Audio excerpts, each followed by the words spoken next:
So first, it's an absolute privilege and it's an honor to be here tonight. And I want to thank Rabbi Schneier for all the fantastic work that he is doing with the Menachem Foundation and with Chabad Mechanchos and Mechanchim around the world. And I also want to extend a personal thank you to Hannah Rose for reaching out and asking me to share some of my personal stories with all of you tonight in preparation for Yud Shvat. And it's just an absolute pleasure to be here with everyone.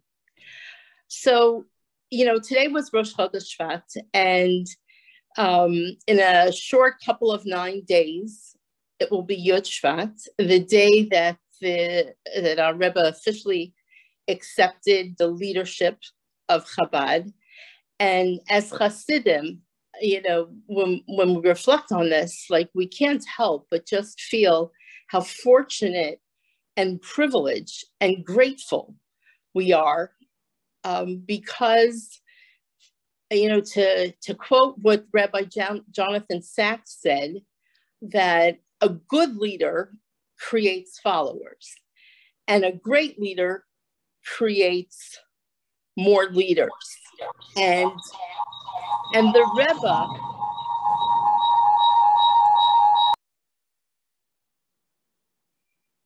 the Rebbe was even more than that, because the Rebbe was a unique leader.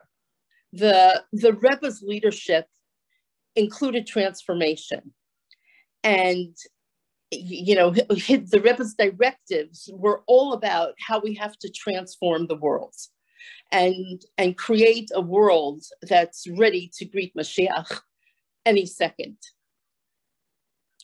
So I want to start off by sharing with you, I guess in terms of my reflecting back, how I feel that the Rebbe empowered me, like that first moment that the Rebbe empowered me in terms of my leadership and developing those leadership qualities.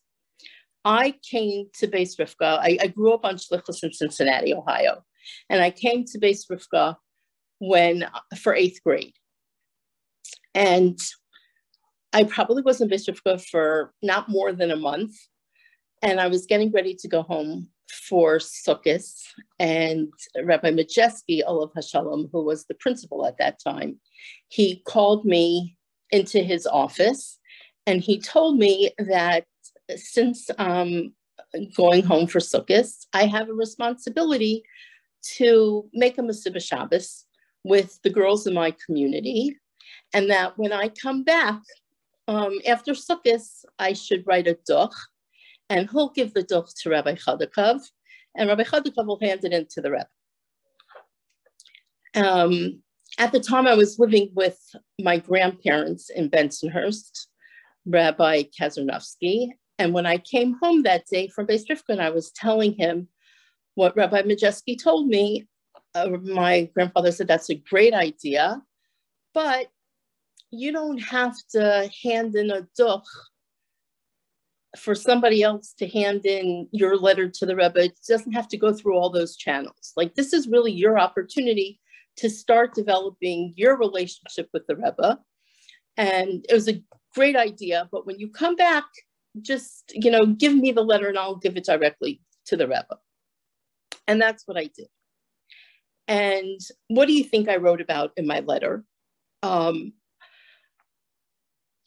When I think back about it, it's probably something that a 13 or 14-year-old would write, but it just seems so trivial to me.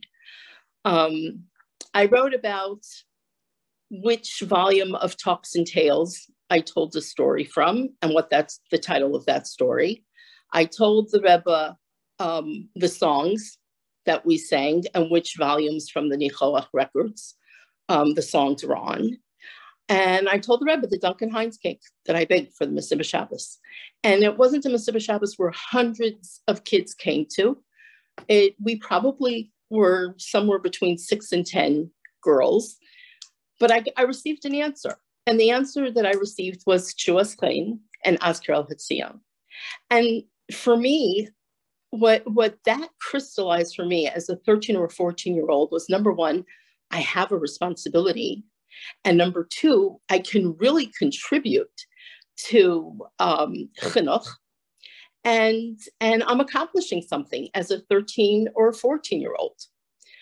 And to me, the fact that the Rebbe responded to my letter, which was just, the details weren't anything that were amazing, and there were no miracles that happened, and there wasn't anyone who came to this Mesiba Shabbos who wasn't from and wasn't, in a day school.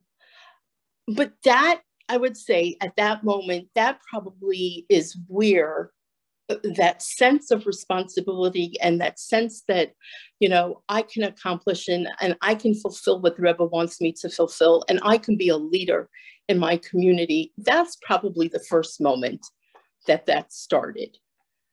And I think that as Mechanchos, we were empowered to be part of the transformation that is both a tremendous privilege and a tremendous responsibility. And when we think about it, we are empowered to influence and to create the leaders of tomorrow, the future leaders. And we have to do this very delicately and lovingly and with a lot of care. So if we think about that, and we think about, like, we are creating the leaders of tomorrow, that can be a little bit overwhelming. I know sometimes when I reflect about that, I can think to myself and I could say, who am I? And like, what great talent do I have to create the leaders of tomorrow? But in actuality and in reality, that's what chinuch is all about. And that's what we're doing. It's not, the academic information that we're, transferring to our children that we want, and the chassidishkeit that we want to inculcate in our students. In addition to all of that, we really have this tremendous responsibility and this tremendous achrayus to be forming and creating the leaders of tomorrow. So when we think about that, and we think about, how the Rebbe takes his time to really care about each and every single one of us as an individual, these are some of the principles that, like, we have to keep in mind as Mechanchos and the different characters that we want to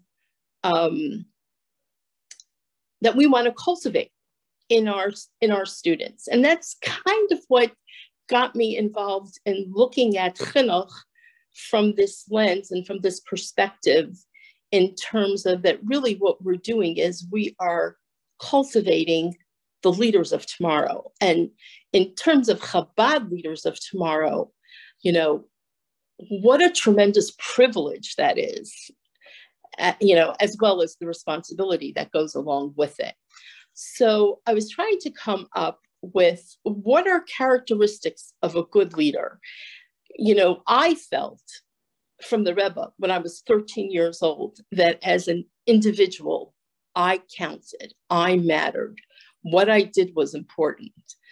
The Rebbe took his time to answer a 13-year-old when, it's not like I was asking the Rebbe some profound questions or some difficulties that I had in some understanding of my emunah or something like that. It was about Duncan Hines cakes and stories and songs.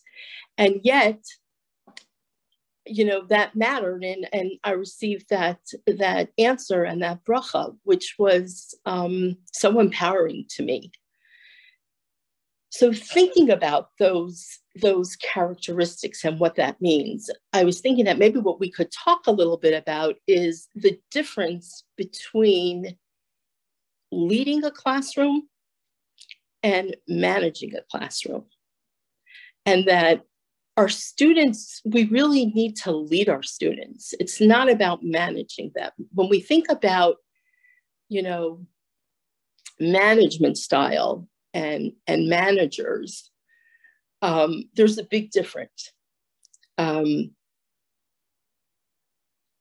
Managers are about creating systems and compliance, and that everybody should be doing usually the same thing. When we think about leadership, I think the focus more is on collaboration and creativity and creating that sense of community.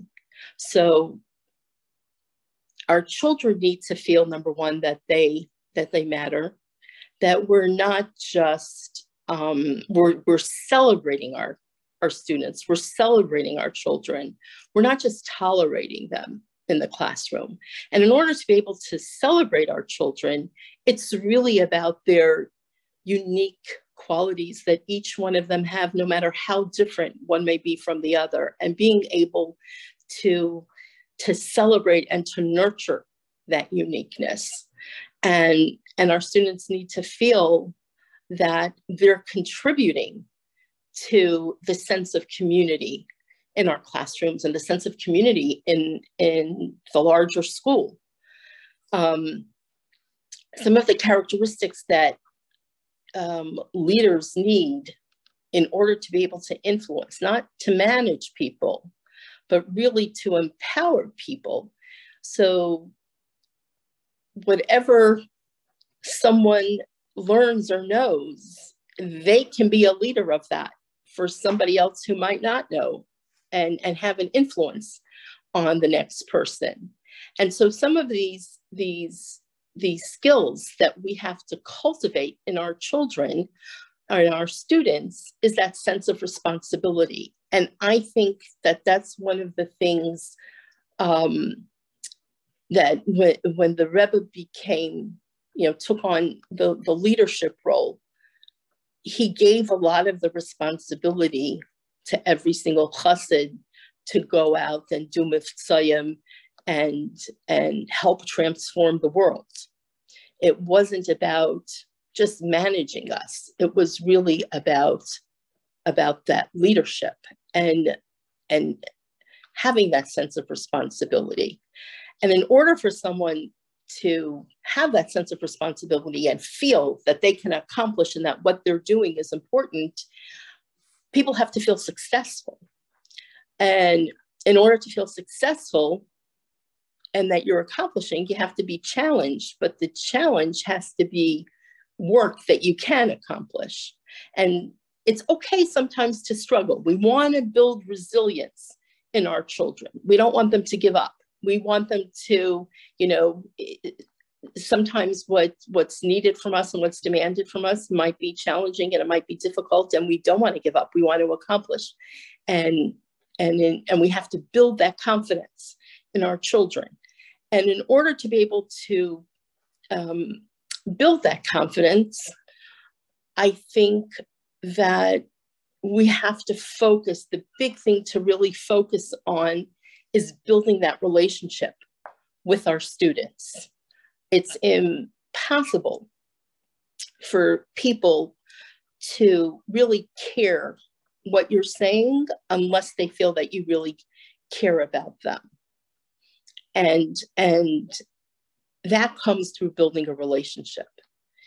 And sometimes, another characteristic, and this is something that there's a lot of research being done about this topic more recently, and it's something that I'm a little intrigued about. And the topic is intellectual humility. So when we talk about intellectual humility, I think this is like also a great characteristic in terms of a mechanch to cultivate in themselves. Because when we're talking about intellectual humility, we're talking about how to use humility and when it's appropriate to use humility. A lot of times when we have a behavior challenge in our classroom, if it's approached with humility, a lot of times we can overcome whatever that challenge might be and with that student. A lot of times when our egos get involved, then the challenge can just become greater and more difficult to deal with. So really, when we want to cultivate these leadership qualities in our students, one of the most important things is to do the role modeling. And the only way that we can do the role modeling is if we're trying to cultivate these characteristics within ourselves at the same time, and really being that role model for our students. And this aspect of intellectual humility, of not being afraid to say, that you're wrong, is helps build that relationship, and also teaching our students that it's okay to be wrong. And it's okay to admit that you're wrong. That's how we learn, and creating that environment, that safe environment, where it's not always about being right all the time, is very important. And another characteristic also that's very important in terms of leaders, I mean, it's probably one of the most important qualities for a leader to have and to be able to influence, is the aspect of empathy, and being able to really understand somebody else's situation and empathize with that, and have that empathy that the other person needs. And the last thing that I really want to talk about is, sometimes we don't focus on this enough because there's so much in the curriculum that we have to cover. And now with the social emotional learning that we want to, that we want to incorporate into the way we're teaching and into what we're teaching. But the other thing is reflections, and that just goes hand in hand with a cheshbon hanefesh. And it's really important to make time to have those reflections, and to discuss those reflections and talk about them. And, in order for our children to have an environment where they can really flourish, I think that these are some of the characteristics that we could focus on. And of course, when we reflect on the Rebbe's leadership, it encompassed so much, but the Rebbe was, our role model in terms of all of these values, and how we can develop them. And I think, with the, Yushvat just a couple of days away, that these are some of the things that we can think about and we can reflect on in terms of how we can bring this into our classroom. Because one of, the ultimate leaders is a teacher. That's our future, is what we're doing with our children, and cultivating this in our children, I think, are things that we can reflect on. I wanted to end with this story, and I know we were in St. Louis, I don't remember exactly how many years, but for a while. And there was one time where on a Sunday, I was going by the Rebbe for dollars. And at that time, things were difficult. I don't remember exactly what our struggles were, but I do remember feeling, that we were dealing with challenges that sometimes seemed quite challenging. And the Rebbe gave me $1, and then the Rebbe gave me another $1 and said, das ist für die Shluchos, für dein Shluchos. And then the Rebbe said to me, abgeben in dein Stadt, Louis.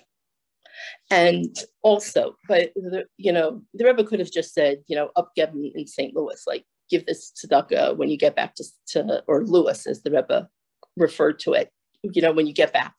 But the Rebbe said, Eire Stadt. And again, I felt the Rebbe was like really connecting me to my city, that like my connection to my city was very important. My Shluchas in that city, in Lewis, Missouri, was very important. And, you know, those two words, Irish Stadt, gave me a tremendous sense of responsibility.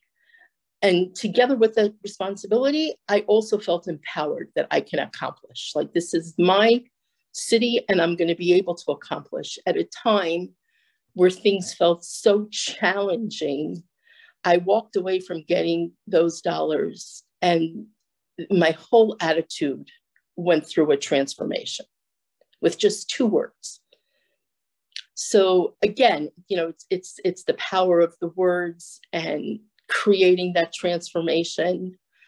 And I think that all of these leadership qualities are things that as Mechanchos we can reflect on, and we can think about how we can help develop these within our students. So not too long ago, this was just a few weeks ago, something really remarkable in terms of the influence that we can have. I experienced this personally, and I want to share this story with you. So the very first year after I graduated seminary, I taught in St. Paul, Minnesota. It was like the first year that their cheder opened. And I taught there for a year and a half until I became a Kala, and I left Pesach time to get ready for my chasana after Shavuos. So I don't remember whether it was the first year or it was the second year. I think it was the first year. And we decided that we were going to put on performances every Rosh Chodesh, and we were going to, and every teacher could choose a different month that they wanted to be responsible for. So I took the month of Kislev. And this is like my first years of teaching. So I was not a polished teacher at all. I probably didn't know what I was doing half of the time. I was very excited to be in the classroom, and I loved being in the classroom, and I loved teaching. But in terms of having that experience and really knowing what you're trying to accomplish, I don't think I was there yet at all. And so I was teaching first and second grade. So I decided for that month, our performance was going to be about the Rebbeim. And I made up songs for each one of the Rebbeim, and the songs included, you know, each Rebbe and his wife, the names of his wife and their children, and some of the svarim that they wrote. And we put on a very nice performance. Recently, a few weeks ago, I received a phone call from someone who learned these songs from one of my students that I taught. This is 44 years later. Now, I have to say that those 2 years I taught in Minnesota, and then the year after we were married, 1 year I taught in Beis Rivka, and I think I taught those songs to my first graders. But then we moved on Shluchas to St. Louis, and I didn't teach in a Chabad school. And so I didn't teach those songs. So those songs were something of my past. But a few weeks ago, I received this phone call from, I think it was a student of one of my students, who she learned these songs from her teacher. And now she's teaching them to her students. And I had no idea that anyone was singing these songs anymore. And like, I can't tell you the, first of all, just as being like totally amazed that people are still singing these songs. But I didn't realize when I wrote them and when I taught the songs to the students, like, it wasn't in my mind that these songs should continue on 44 years later. That's not what I had in mind. I was just teaching them to my first and second graders. And that also taught me about like the impact that we can have and what a powerful impact we can have. And sometimes then impact happens and we don't even know about it. You can hear about it years and years later. And that's very powerful to me. And that's very empowering. And that's also, it just goes back to that tremendous responsibility and privilege. What a privilege, to know that something that I taught so many years ago has such meaning until today. So I guess that's what I want us to walk away with, feeling that together with the tremendous responsibility that we have, it's also one of the greatest privileges that we could possibly have.